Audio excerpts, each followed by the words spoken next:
Aj v nedeľu 10. januára sú na teatri pripravené aktuálne správy. Vitajte pri ich sledovaní. Toto sú najdôležitejšie témy uplynulých hodín. Vodiči kamiónov sú rozhodnutí pokračovať v blokáde Bratislavy.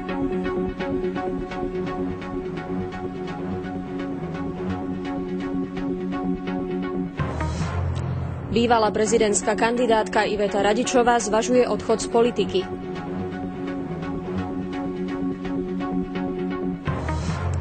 Hromadné prepúšťanie čaká aj Liptov. Už dnes je v regióne 4300 nezamestnaných. Pri útoku ozbrojencov na futbalistov Toga zomreli 3 ľudia.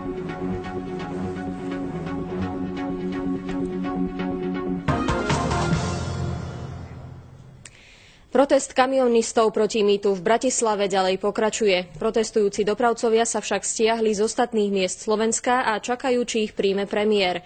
Medzi kamionistov na Rožňavskej ulici prišli včera aj prvé návštevy. Kompetentní sa ich pýtali na to, aké majú s mýtom problémy. Čas si krátili varením gulášu.